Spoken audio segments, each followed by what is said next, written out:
On a winter evening in 1943, Nikola Tesla died alone in room 3327 of the New Yorker Hotel.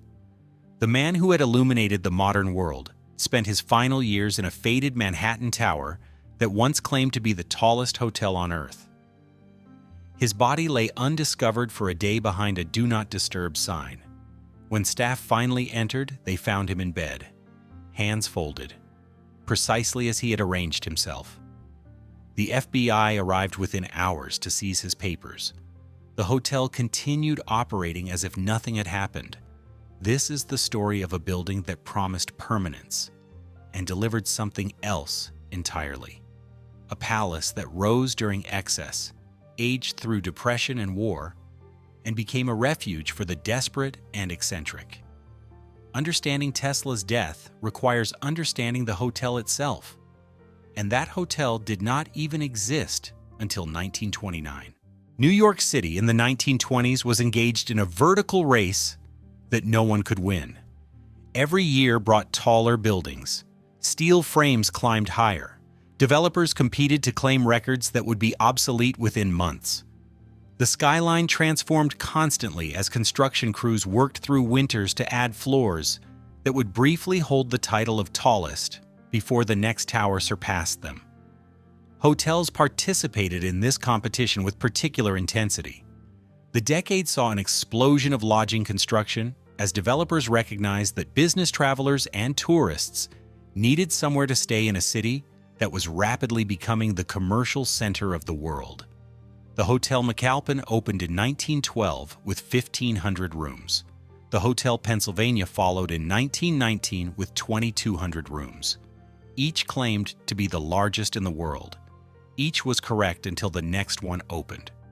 The boom had economic logic behind it. Prohibition had begun in 1920, but Manhattan remained the entertainment capital of America. Broadway theaters drew crowds every night. Jazz clubs operated in basement speakeasies. Wealthy visitors arrived by train at Pennsylvania Station, needing accommodations within walking distance. Business conventions filled hotels for weeks at a time. The demand seemed inexhaustible. Developers borrowed heavily to fund construction. Banks competed to provide financing for projects that promised steady returns from room rates and restaurant revenue. The mathematics looked favorable. A hotel with 2,000 rooms charging $3 per night could generate revenue that would repay construction loans within a decade. After that, everything was profit.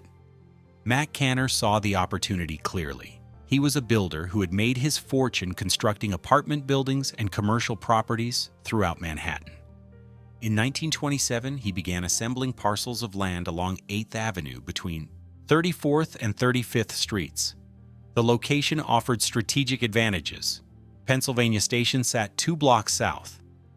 The garment district surrounded the site, bringing thousands of workers and buyers to the neighborhood daily. The land was expensive but available. Canner hired Sugarman and Berger as architects. The firm had experience with large-scale commercial buildings, but wanted to create something unprecedented. They brought in Ralph T. Walker as consulting architect. Walker had designed the New York Telephone Company building in a distinctive Art Deco style that demonstrated his ability to combine modern materials with decorative elements that gave buildings individual character. He would shape the New Yorker's exterior identity.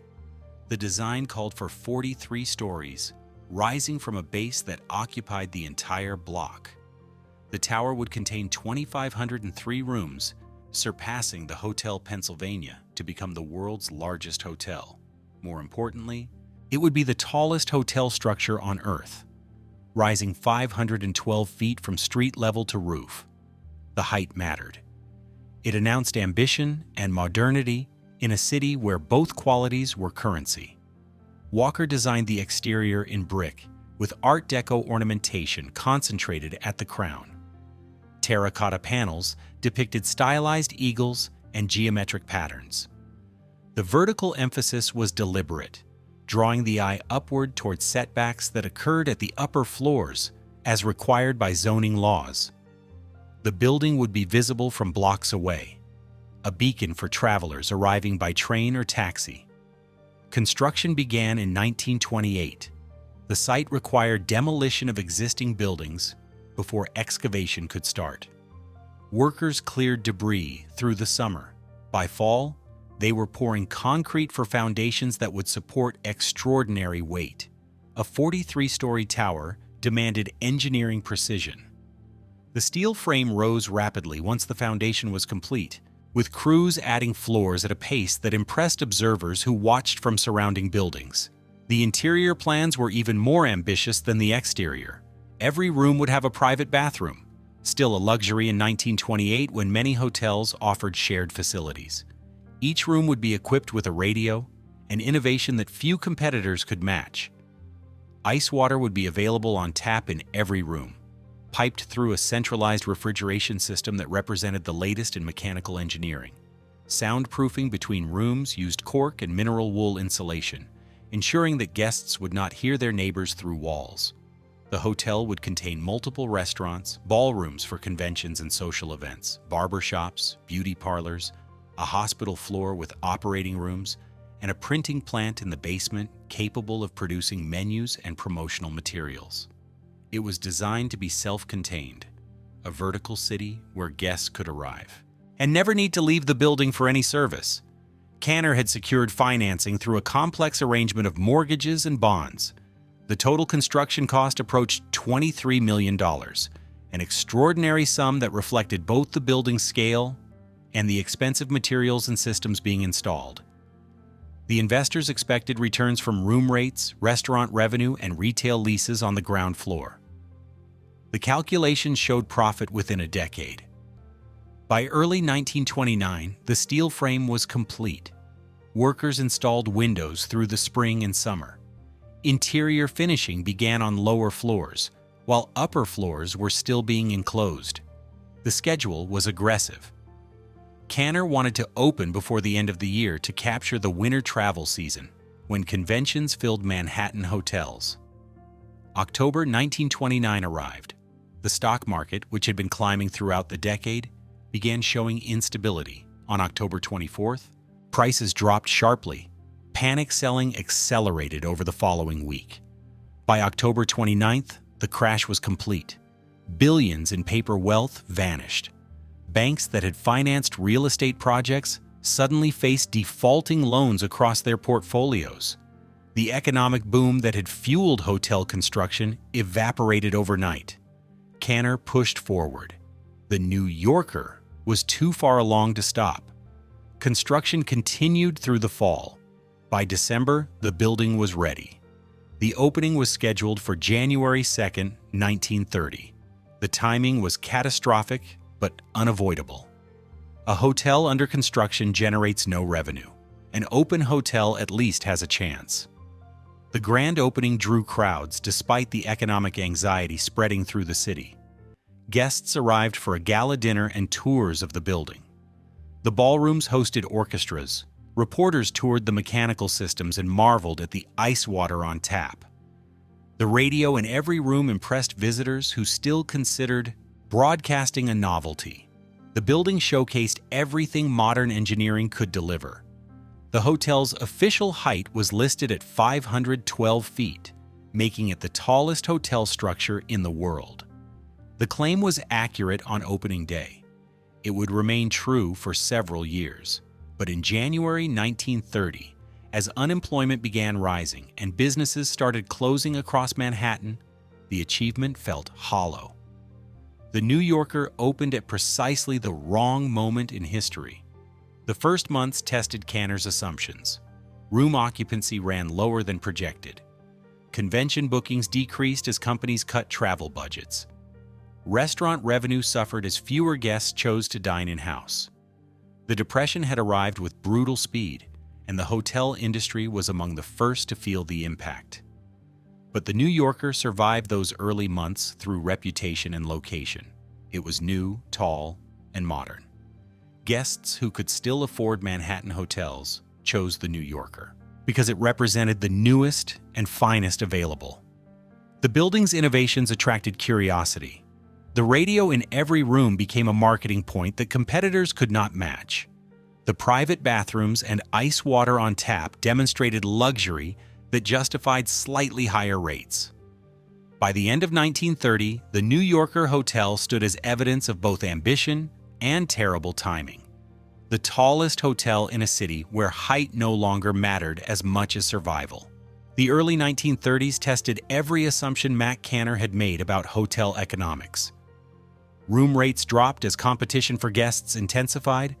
Hotels across Manhattan offered discounts that cut into profit margins. The New Yorker maintained higher rates than many competitors, justified by its modern amenities, but occupancy remained below projections. Empty rooms generated no revenue, regardless of how impressive the building appeared from the street. The hotel adapted through aggressive marketing. Management emphasized the innovations that set the New Yorker apart. Radio in every room became a selling point in advertisements placed in newspapers and magazines. The ice water on tap attracted mention in travel guides.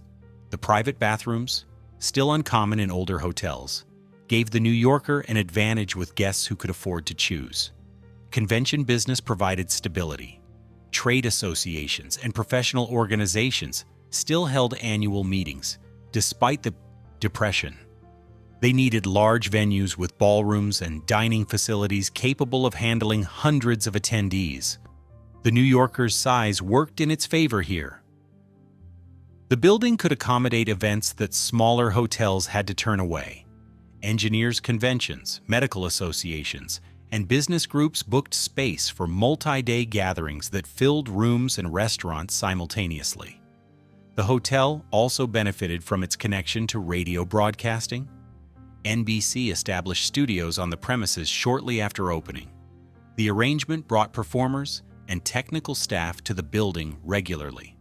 Live broadcasts originated from the New Yorker, giving the hotel publicity that money could not buy. Listeners across the country heard announcers mention transmitting from the New Yorker Hotel in New York City. The association with modern technology reinforced the building's image as a symbol of progress. The technology inside the building was genuinely advanced. The centralized refrigeration system that supplied ice water to 2,503 rooms represented engineering on a scale few buildings had attempted. The heating and cooling systems used innovations that made the hotel more comfortable than older competitors. The electrical infrastructure could handle the power demands of radios, lights, and mechanical systems throughout a 43-story tower, without the failures that plagued buildings designed before electricity became ubiquitous. But innovation required maintenance. The complex mechanical systems needed constant attention from skilled technicians.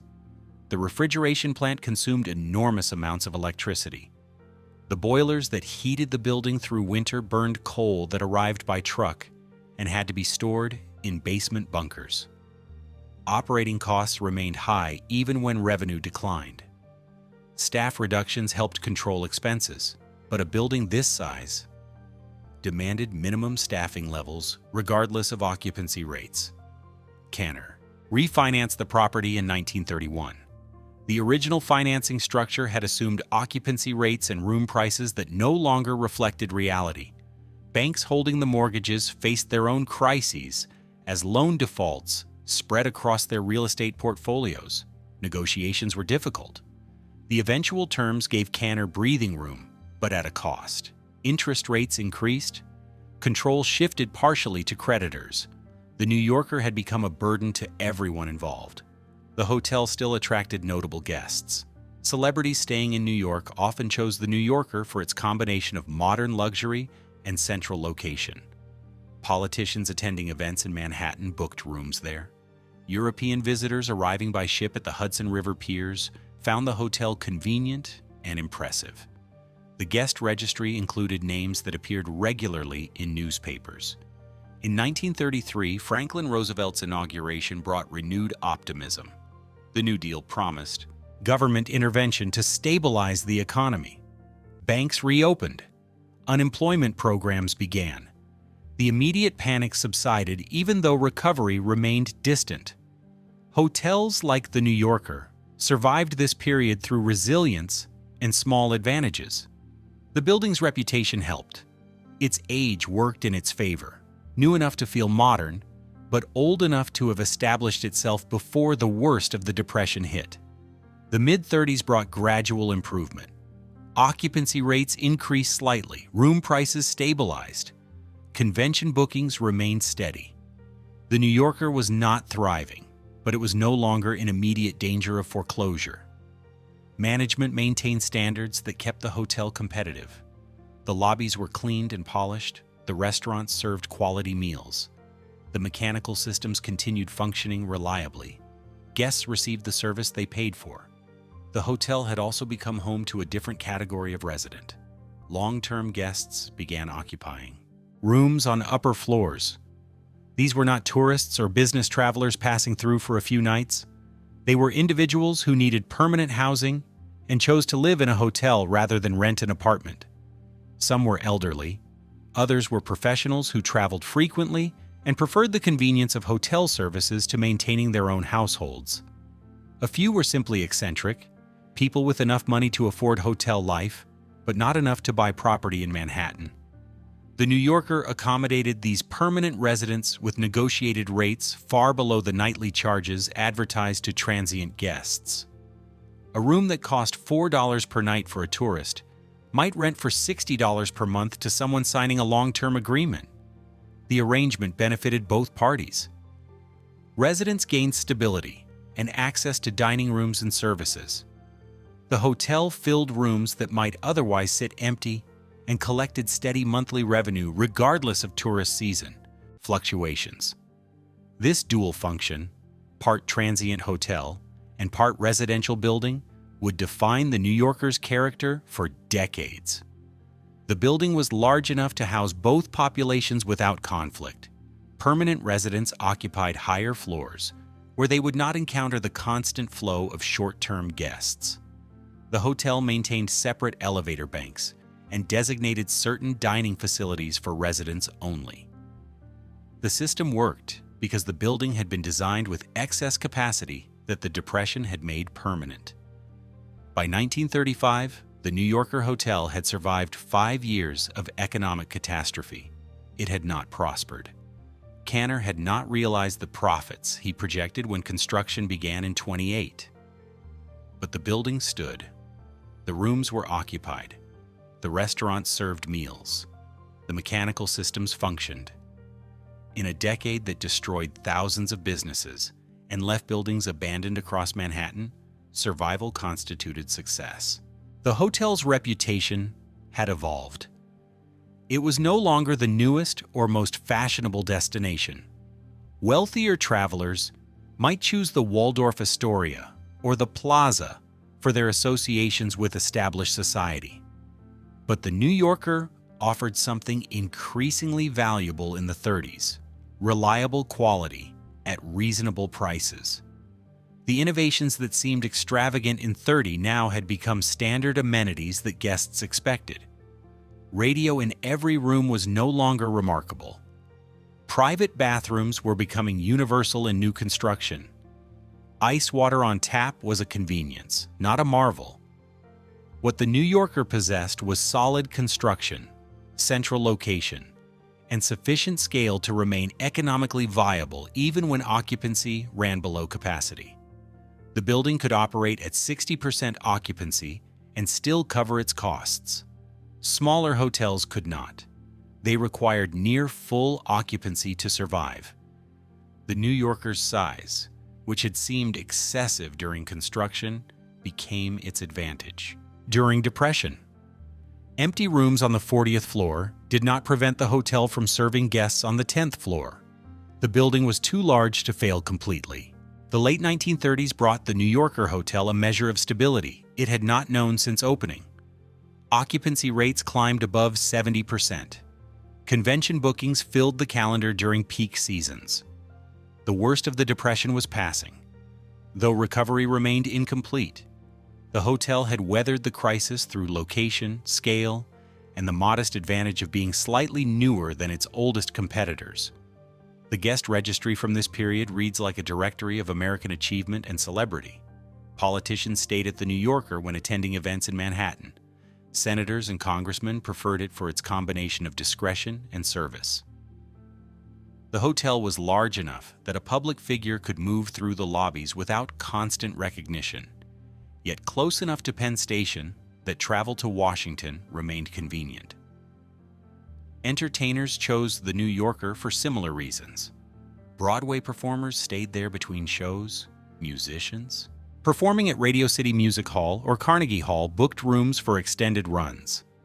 The NBC studios on the premises brought radio personalities to the building regularly. Bob Hope stayed at the New Yorker. So did Benny Goodman. The hotel became a gathering place for performers who wanted proximity to Midtown theaters without the formal stuffiness of older establishments. Athletes discovered the New Yorker during this period.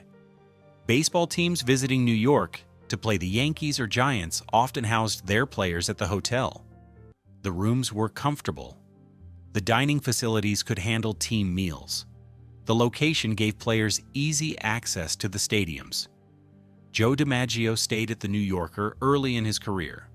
So did players from visiting teams who would later be inducted into the Hall of Fame. The hotel staff became accustomed to recognizing famous faces in the elevators and restaurants. The building also served as a showcase for technological innovation in ways that extended beyond the radio studios. In 1936, RCA demonstrated early television technology at the New Yorker.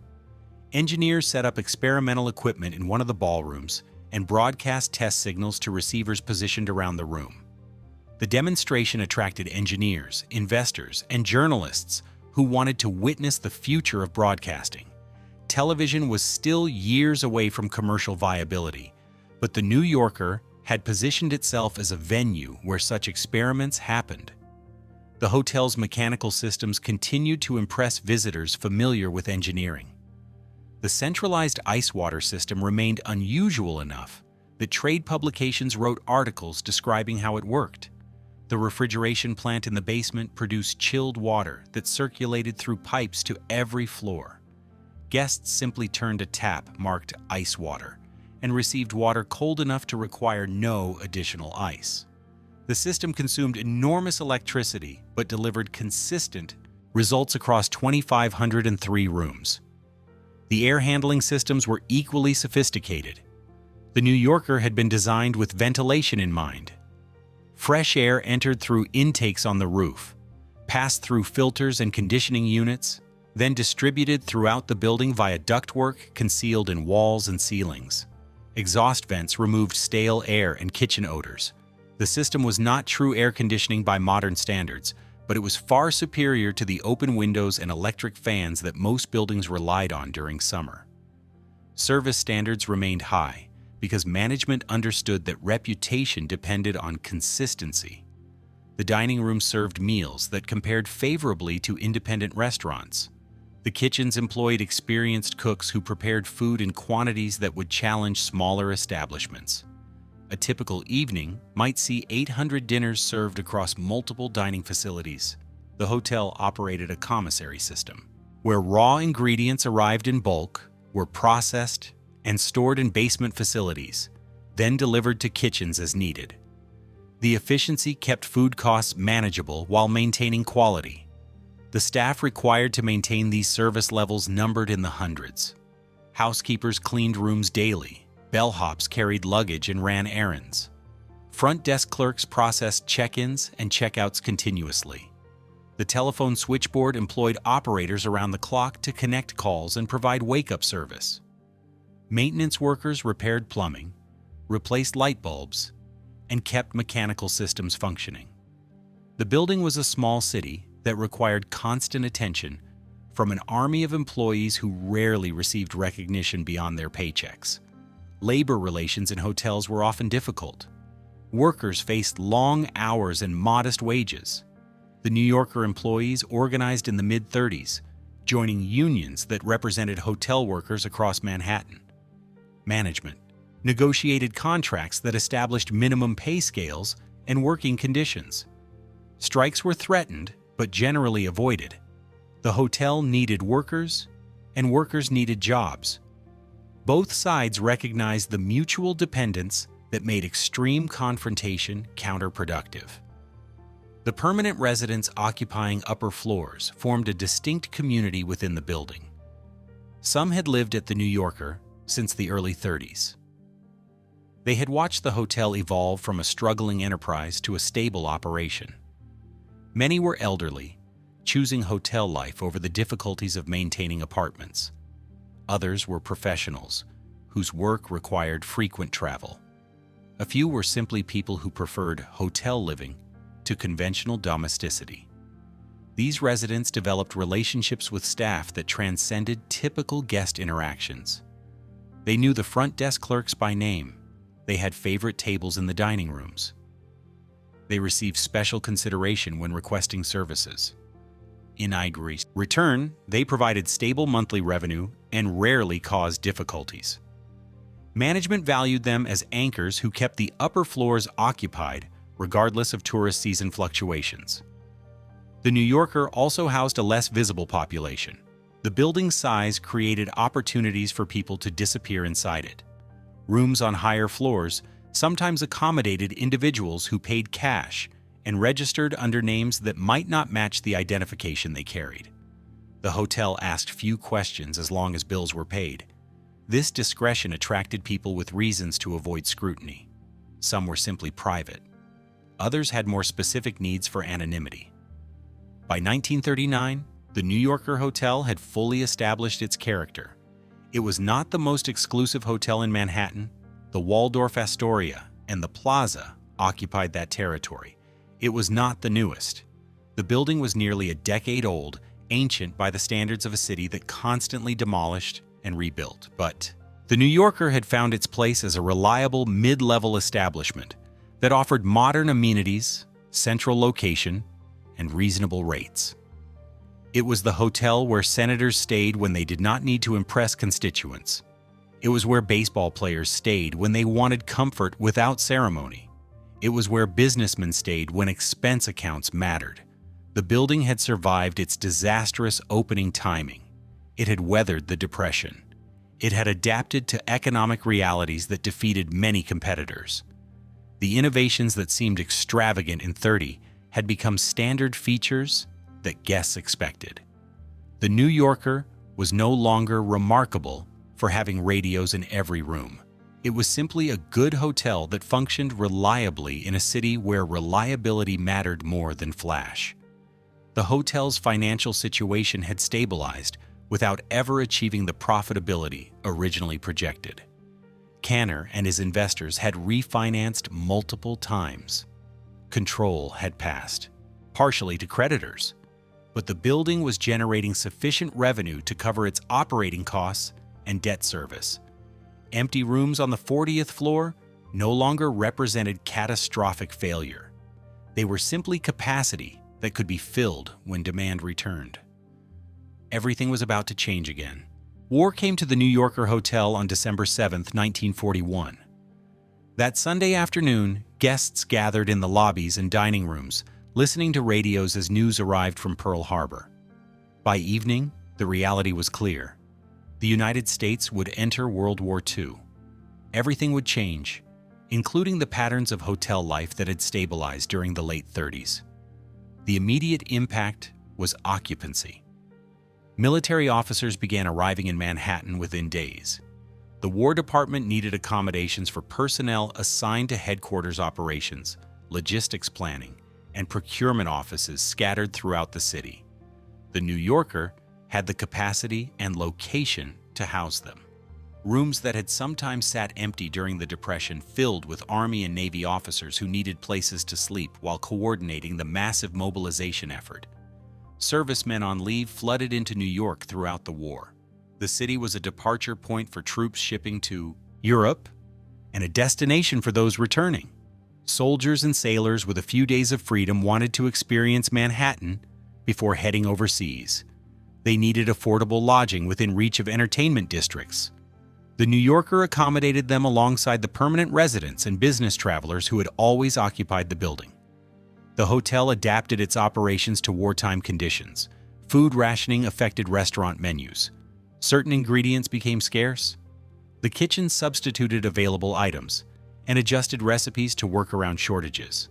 Guests understood. Everyone was making sacrifices. The dining rooms remained popular because they delivered consistent quality within rationing constraints. A meal at the New Yorker might not match pre-war standards, but it was reliable and professionally prepared. Staff shortages presented greater challenges.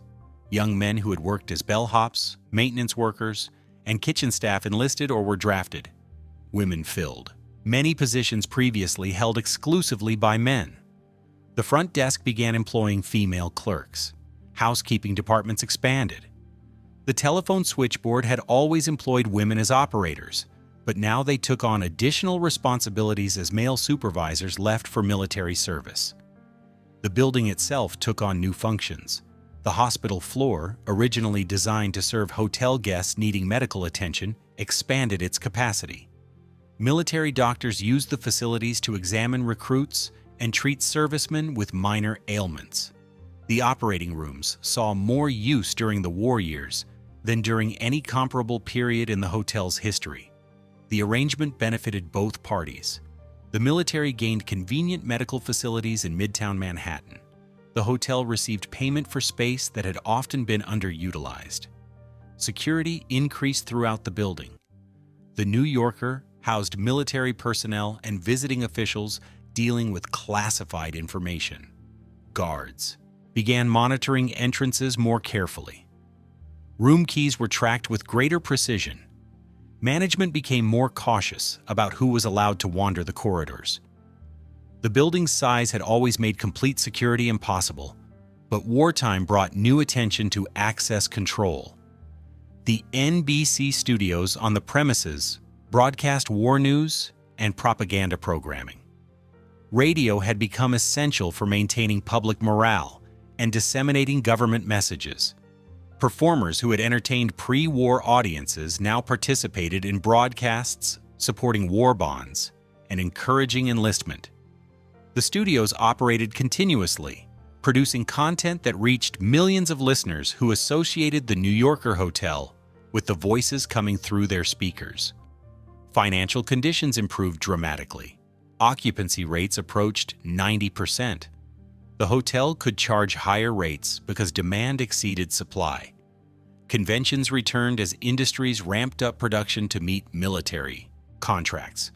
Engineers, manufacturers, and government contractors needed meeting spaces in New York. The New Yorker's ballrooms hosted gatherings that would have been impossible during the Depression. Revenue reached levels that finally justified the original construction investment. The war also brought tragedy to the building in ways that had nothing to do with military action. On July 28, 1945, a B-25 bomber lost in fog crashed into the Empire State Building 14 blocks south. The accident killed 14 people and shocked the city. The New Yorker staff watched smoke rise from the impact site. The incident reminded everyone that even in Manhattan, far from combat zones, war brought danger. The fog that morning had been dense enough that pilots could barely see buildings until collision was inevitable. The Empire State Building crash occurred just weeks before Japan surrendered. By August 1945, the war was over. The New Yorker Hotel had survived another crisis, this time emerging in stronger condition than when it began. The building had housed military officers, sheltered servicemen on leave, and adapted to wartime shortages. It had maintained operations while competitors struggled.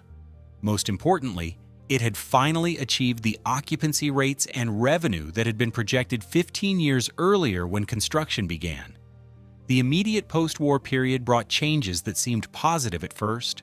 Veterans returned seeking civilian employment.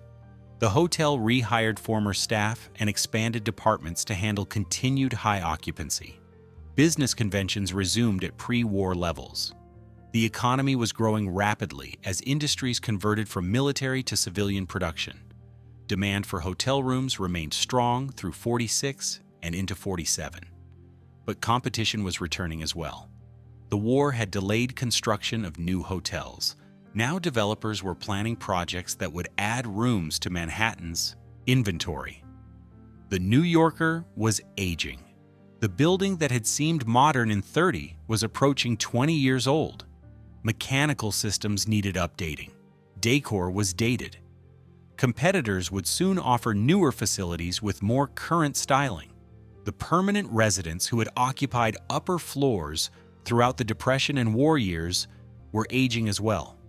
Some had lived at the New Yorker for 15 years. They were elderly now, requiring additional services and attention. The hotel continued accommodating them because they provided stable revenue, but the population was shifting toward retirees rather than the mix of professionals and eccentrics who had originally chosen hotel living. The hotel's reputation was also evolving in ways management could not control. The New Yorker was becoming known as a place that tolerated unusual residents. It housed people who paid cash and asked for privacy. It asked few questions about why someone chose to live in a hotel room rather than rent an apartment. This discretion attracted individuals who valued anonymity. Some were harmless eccentrics. Others had more complicated reasons for avoiding conventional housing. By 1948, the New Yorker Hotel had operated for 18 years. It had survived the Depression, weathered World War II, and emerged as a profitable operation.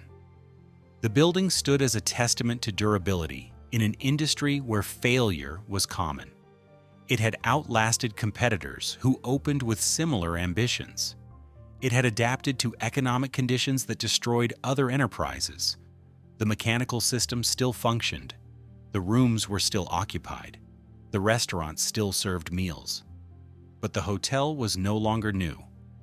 The innovations that had distinguished it in 30 were standard features in 48. Radio in every room was expected rather than impressive. Private bathrooms were universal in modern construction. Ice water on tap was convenient but not remarkable. The building's competitive advantage had eroded as the industry caught up to standards the New Yorker had pioneered. The financial structure remained complex. Multiple refinancings had distributed ownership among creditors and investors. Management answered to various parties with different priorities. Some wanted to maximize short-term revenue. Others advocated for reinvestment in maintenance and upgrades. The competing interests made consistent long-term planning difficult. Decisions were made by committee, with results that satisfied no one completely. The hotel's future depended on its ability to remain competitive as new construction added modern facilities to Manhattan's hotel inventory. The New Yorker had advantages: central location, proven reliability, and scale that allowed it to serve multiple market segments simultaneously. But advantages were not guarantees. The building needed investment to remain current. Deferred maintenance was beginning to show. Paint was fading. Carpets were wearing. Mechanical systems required upgrades to match newer standards. The stage was set for the next chapter, one that would bring the New Yorker Hotel its most famous resident and cement its place in history for reasons that had nothing to do with its height or innovations. Nikola Tesla arrived at the New Yorker Hotel in 1933. He was 77 years old, broke, and alone. The inventor who had transformed electrical engineering through his work on alternating current had spent the final decades of his life proposing increasingly grandiose projects that never materialized. Wireless power transmission, earthquake machines, death rays. Investors had long since stopped returning his calls. His bank accounts were empty. He survived on a small pension from his former employer, Westinghouse Electric, and the charity of a few remaining admirers. He had been living at the Hotel Governor Clinton on West 31st Street, but unpaid bills forced him to leave. The management at the New Yorker agreed to take him in despite his inability to pay market rates. The hotel's owners understood his situation. Tesla had been famous once. He still commanded a certain respect among engineers and scientists who recognized his contributions to modern electrical systems. The arrangement was not entirely charitable. The hotel benefited from the prestige of housing a legendary inventor, even one whose best work was decades behind him. Room 3327 became Tesla's final residence.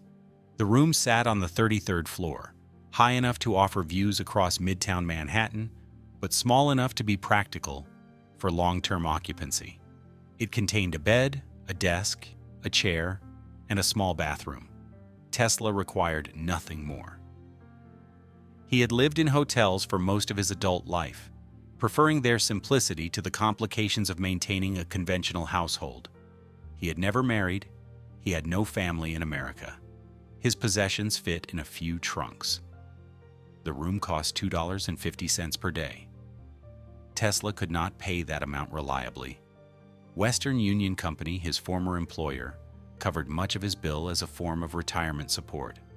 The hotel accepted delayed payments and sometimes wrote off accumulated debt. Management had decided that housing Tesla cost less than the negative publicity of evicting him would generate. He was elderly and harmless. He caused no problems beyond his inability to pay.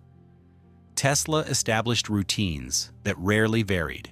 He woke early, dressed in clothes that were clean but increasingly worn, and left the hotel on foot.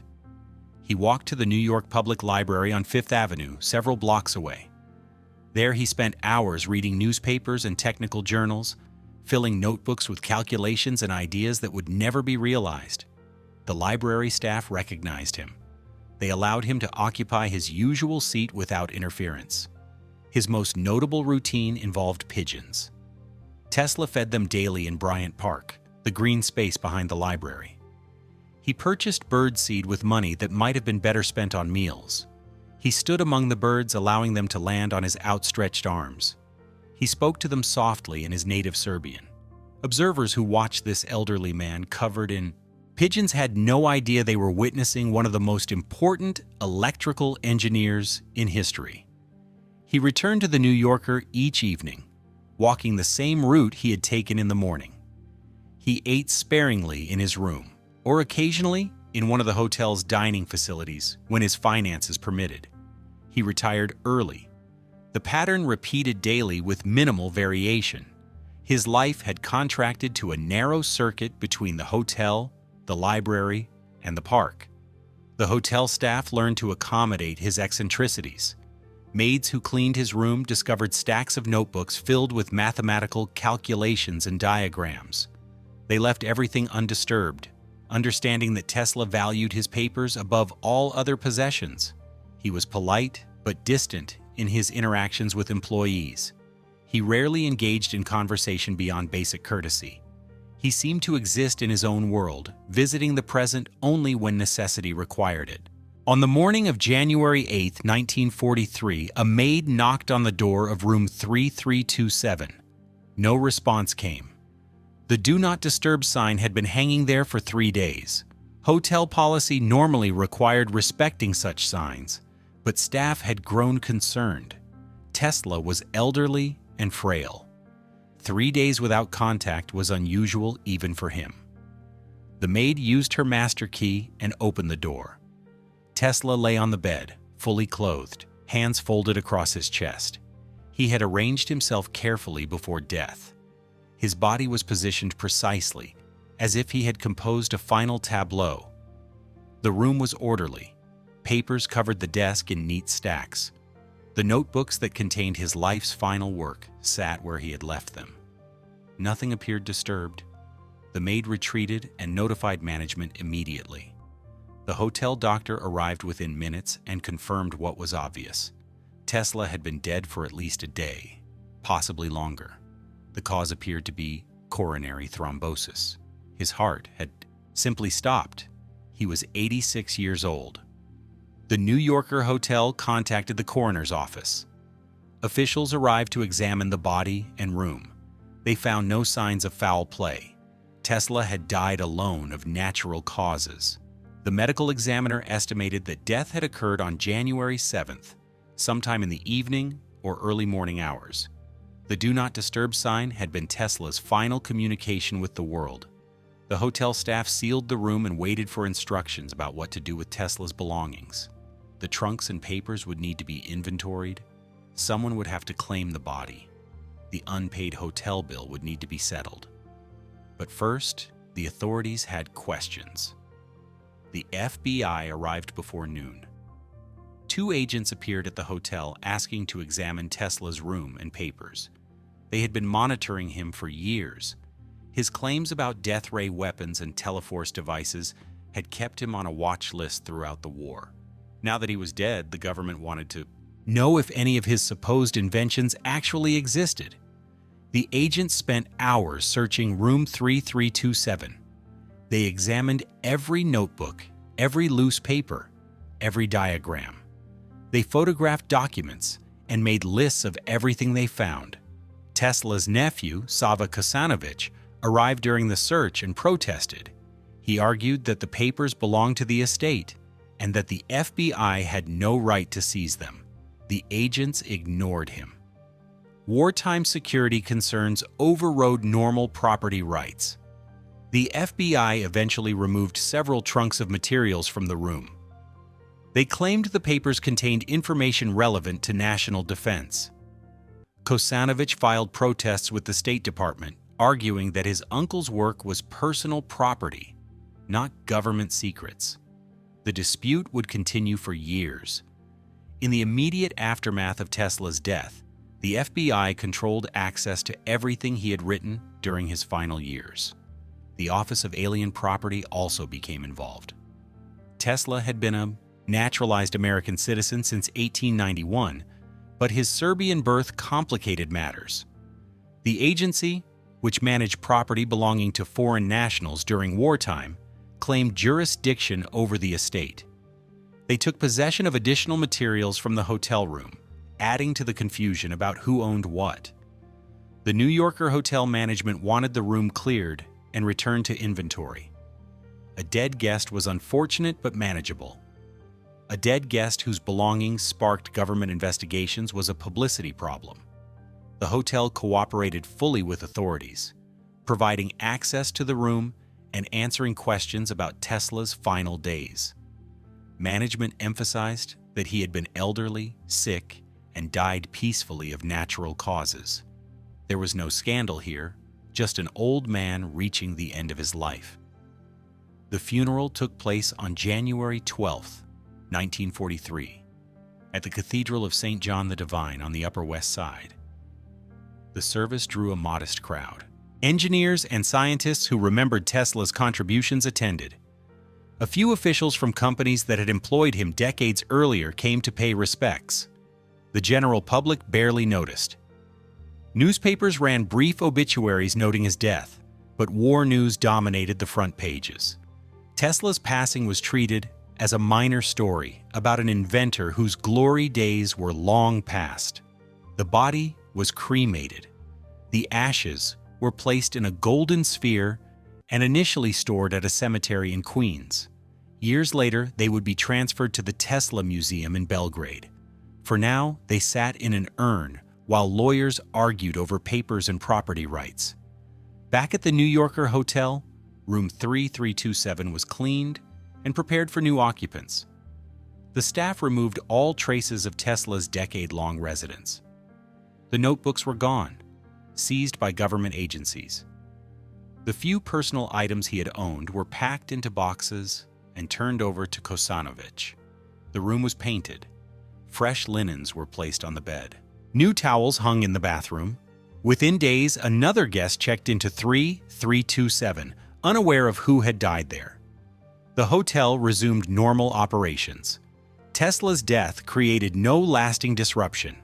Rooms turned over constantly. Guests came and went. One elderly inventor dying peacefully in his sleep was not remarkable in a building that had housed thousands over 13 years. The staff who had known Tesla remembered him as polite and eccentric, but hardly extraordinary. They had seen many unusual residents. He was simply one more. But rumors began circulating almost immediately. The FBI's involvement sparked speculation. Why would federal agents search a dead inventor's hotel room unless he had actually discovered something valuable? The death ray stories resurfaced. People who had dismissed Tesla as a crank began wondering if perhaps he had been working on genuine weapons technology.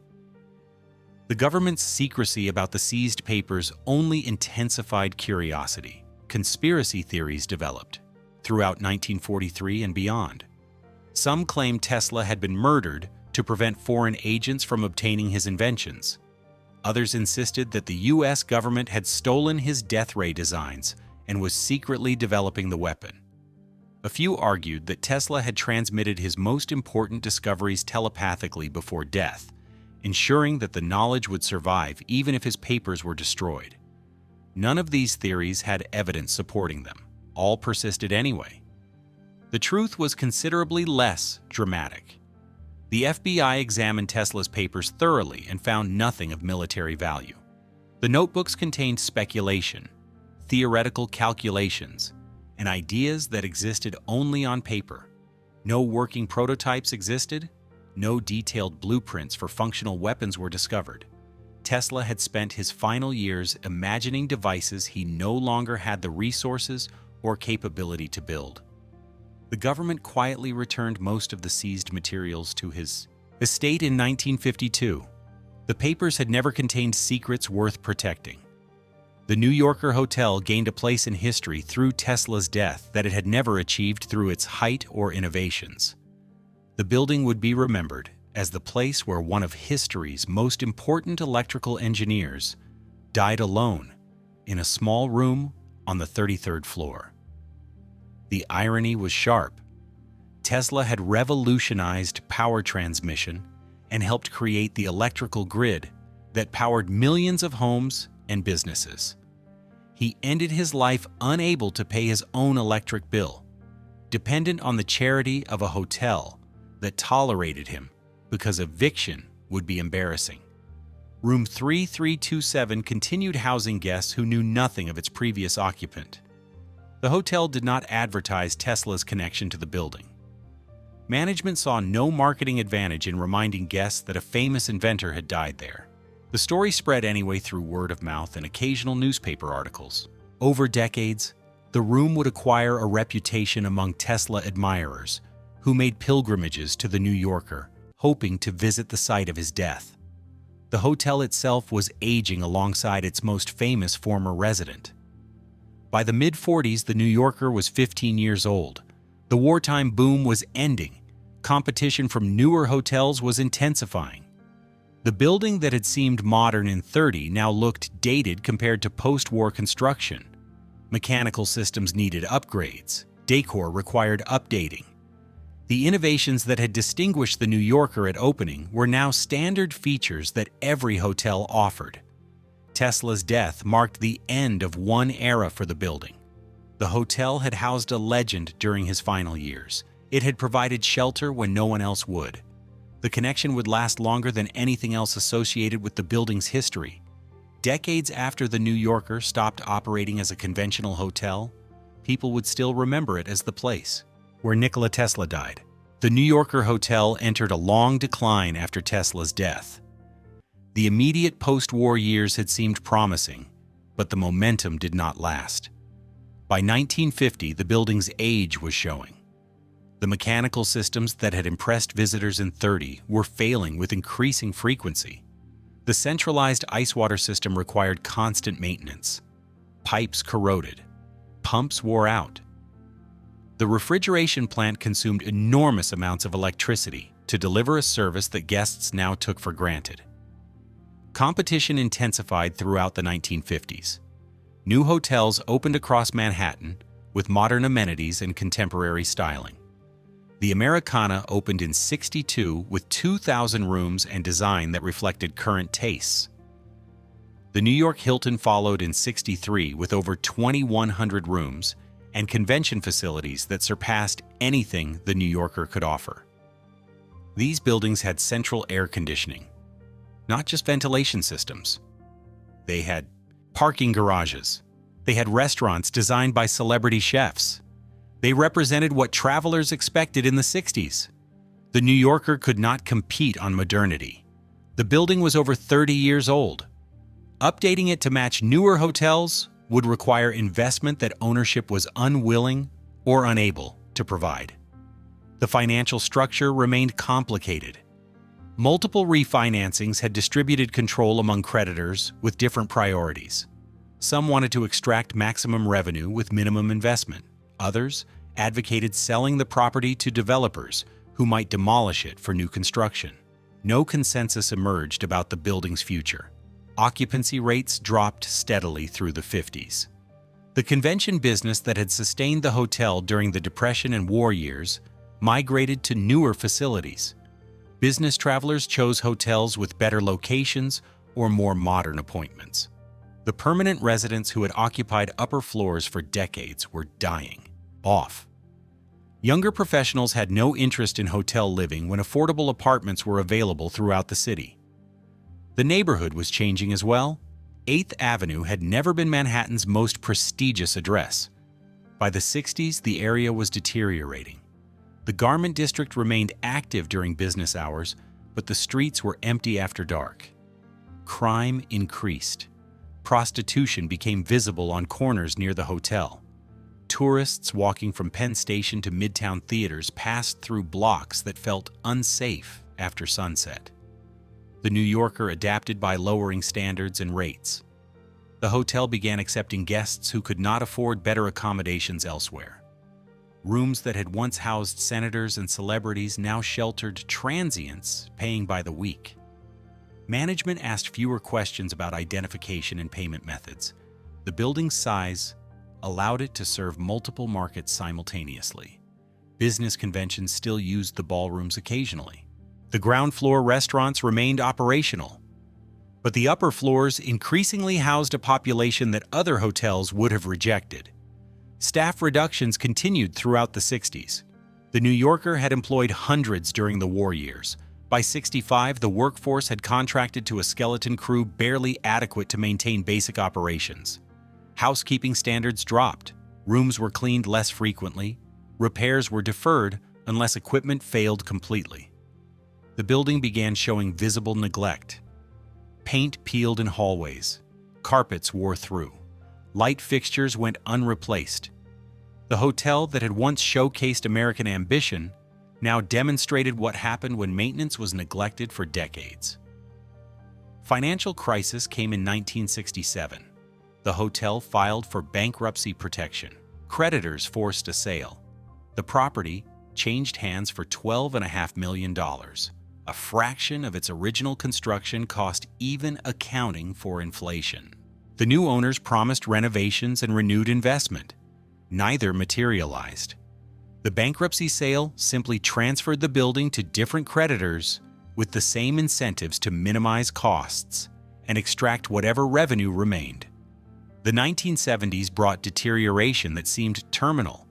Entire floors sat empty. The mechanical systems failed more frequently than they functioned. The ice water on tap that had once been a marvel now delivered rusty brown liquid when it delivered anything at all. The heating system worked erratically during winter. Guests complained constantly about cold rooms and broken fixtures. Management responded with apologies and discounted rates, but made no substantial improvements. Crime incidents increased inside the building. The New Yorker had always housed some guests seeking anonymity, but now it attracted people running from law enforcement or creditors. Drug dealing occurred in stairwells. Prostitution operated from rooms rented by the hour. Hotel security was minimal. What staff remained were older employees who had worked at the building for decades and lacked the energy or authority to enforce rules that management no longer cared about maintaining. Several murders occurred in the building during the early 70s.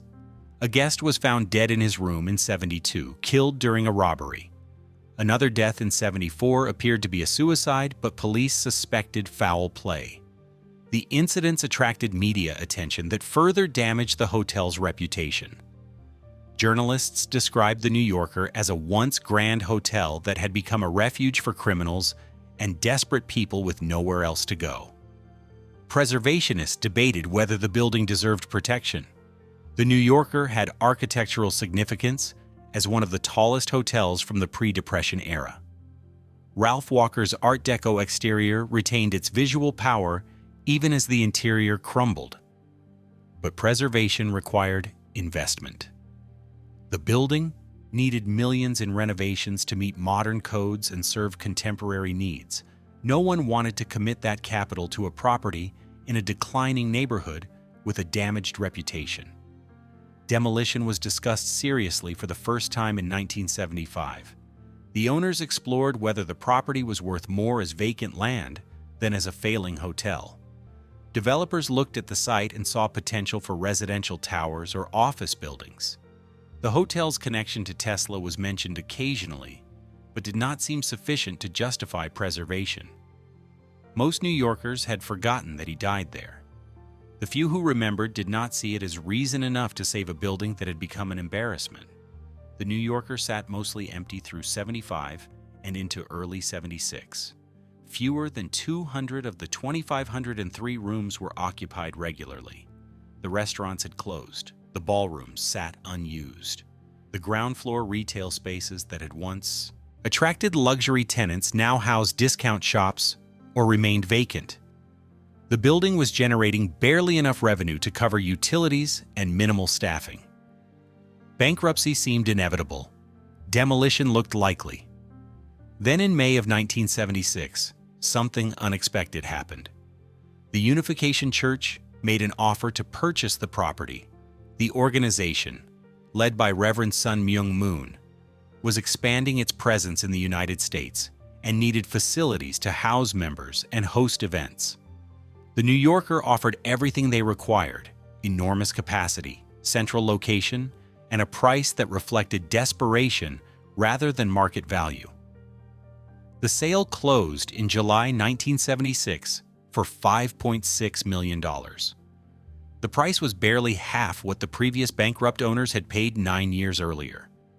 The Unification Church acquired a 43-story building with over 2,000 rooms in Midtown Manhattan for less than the cost of constructing a small apartment building. The deal seemed impossible except that no one else wanted the property. The Unification Church began renovations immediately after taking possession. The building required massive work. Electrical systems needed updating to meet current codes. Plumbing throughout the structure was failing. The heating system barely functioned. Years of deferred maintenance had created problems that would take years and millions to address. The church committed resources that previous owners had never provided. The renovation was partial rather than complete. The church had specific needs that did not require restoring every room to hotel standards. Upper floors were converted to dormitory-style housing for church members. Rooms were stripped to basics: beds, minimal furniture, shared bathrooms on each floor. The conversion allowed the church to house hundreds of members in a building that would have been impossibly expensive to maintain as a full-service hotel. Lower floors retained hotel function. The church operated the New Yorker as a working hotel to generate revenue and serve visitors attending church events. Guest rooms on floors 2 through 15 were renovated to acceptable standards. New carpets were installed. Bathrooms were updated. The mechanical systems serving these floors received priority attention. The result was a hybrid building, partly hotel, partly dormitory, partly event space. The ballrooms and meeting rooms were fully restored. The church held conferences and gatherings that required large venues. The grand ballroom could accommodate thousands for events. Smaller meeting rooms served workshops and training sessions. The church invested heavily in these spaces because they were essential to the organization's mission. The public areas where events occurred received attention that the dormitory floors did not. The exterior was cleaned and repaired. Decades of city grime had darkened Ralph Walker's Art Deco facade. Workers spent months washing the brick and terracotta, revealing colors that had been invisible under layers of accumulated pollution. Damaged ornamentation was repaired or replaced. The building began looking like something that deserved preservation rather than demolition. The transformation took several years. By 1980, the New Yorker Hotel was functioning again as a hybrid facility that served multiple purposes simultaneously. Church members lived on upper floors. Paying hotel guests occupied lower floors. Conferences and events filled the public spaces. The building that had seemed doomed to demolition was operating at near capacity under a model that no one had anticipated when it was designed 50 years earlier. The Tesla connection experienced a revival during this period. engineers and science enthusiasts began making pilgrimages to room 3327. The church recognized the potential value of this association and began acknowledging it in promotional materials. Room 3327 was not converted to a museum or shrine, but the church allowed interested visitors to see it by arrangement. The room remained a standard guest room, unremarkable, except for its history. Conspiracy theories about Tesla's death and the FBI seizure of his papers continued circulating. The church's ownership of the building added new dimensions to these theories. Some claimed the Unification Church had purchased the New Yorker specifically to control access to secrets Tesla had hidden in room 3327. Others insisted that the church was conducting experiments based on Tesla's theoretical work. None of these claims had any basis in reality, but they persisted in books and articles written by people convinced that Tesla's death concealed important mysteries. The hotel achieved landmark status in 1982. The New York City Landmarks Preservation Commission designated the New Yorker as a protected structure based on its architectural significance and historical importance. The designation meant that the exterior could not be demolished or substantially altered without commission approval. The interior was not protected, allowing the church to continue modifying spaces to meet its operational needs. The neighborhood around the hotel began improving during the 80s. Times Square renovation efforts extended south toward the Garment District. Crime decreased, property values rose. The New Yorker's location, once a liability, became an asset again as Midtown Manhattan redevelopment accelerated. The church found itself owning a building in an increasingly desirable area. The hotel continued operating through economic cycles that would have destroyed it under previous ownership. The church's financial structure was different from commercial hotel operators. The organization did not require maximum profit from the property. Breaking even was sufficient as long as the building served the church's broader mission. This lower financial pressure allowed the New Yorker to survive periods when occupancy dropped and conventional hotels struggled. The dual function as hotel and dormitory created an unusual atmosphere. Hotel guests staying on lower floors encountered church members in lobbies and elevators. The mixing was generally peaceful, but occasionally awkward.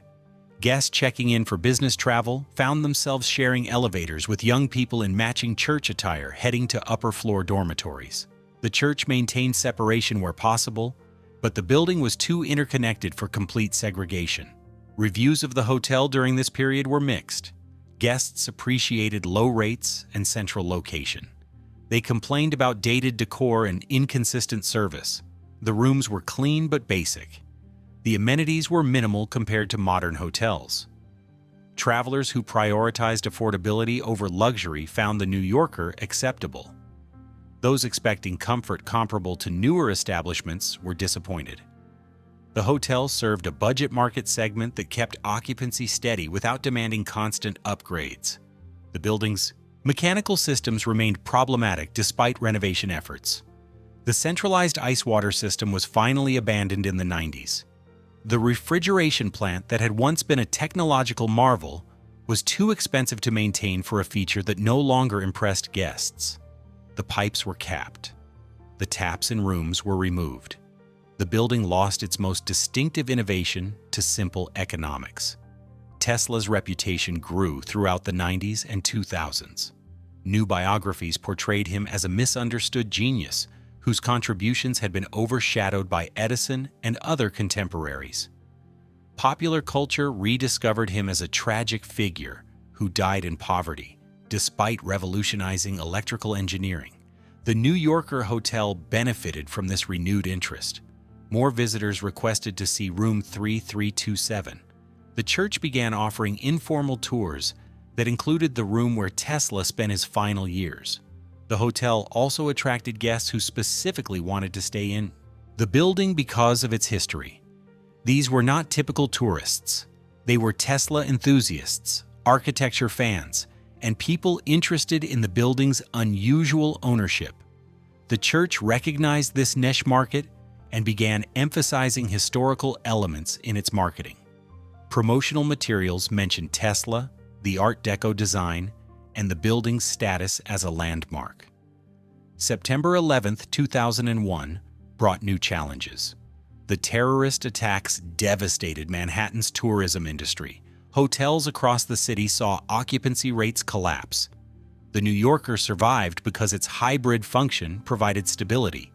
Church members continued occupying dormitory floors regardless of tourist trends. The hotel side struggled but did not fail because it represented only part of the building's purpose. Recovery took years. Tourism gradually returned to Manhattan. The New Yorker's occupancy rates improved. By the mid-2000s, the hotel was operating profitably again within the church's definition of profit. The building was covering its costs, serving church functions, and generating modest surplus revenue. That outcome satisfied ownership in ways that would never satisfy conventional hotel operators demanding maximum returns. The Great Recession of 2008 tested the model again. Hotel bookings declined across Manhattan. The New Yorker weathered the downturn through the same mechanisms that had protected it after September 11th. The church's ownership structure and willingness to accept lower financial returns allowed survival when commercial operators would have faced bankruptcy. The building that had filed for bankruptcy protection in '67 was now more financially stable than many newer competitors. The hotel's reputation in the 2010s was as a budget option in an expensive city. Rooms cost significantly less than comparable locations in Midtown. The trade-off was dated decor and limited amenities. Guests who understood what they were purchasing found value. Those expecting modern hotel standards were disappointed. Online reviews reflected this division. Budget travelers praised the rates and location. Luxury seekers complained about everything. Room 3327 remained a point of fascination. The church allowed some guests to request the room specifically. Others stayed there without realizing its history until checkout, when staff mentioned the Tesla connection. The room itself contained nothing remarkable. It was a standard hotel room with a bed, desk, television, and bathroom. The significance existed entirely in what had happened there 7 decades earlier. The New Yorker Hotel in the 2020s operates much as it did in the 80s after the church's renovation. It functions as a hybrid facility, serving multiple purposes that allow it to survive economic conditions that would destroy a conventional hotel. The building that opened in 1930 as the world's tallest hotel endures not through grandeur, but through adaptability. It survived the Depression by accepting long-term residents. It survived World War II by housing military personnel. It survived the 60s and 70s by lowering standards and rates. It survived after '76 by becoming something other than a pure hotel. The irony is complete. The New Yorker was built to showcase American ambition during the boom years before the Depression. It opened at precisely the wrong moment and never achieved the success its builders projected. It became famous primarily because an elderly inventor died there alone and broke. It avoided demolition by being purchased by a religious organization that valued it for reasons unrelated to hotel operations. The building survives not because it succeeded, but because it found ways to endure failure. Tesla would have understood. He spent his final years in room 3327 doing the same thing.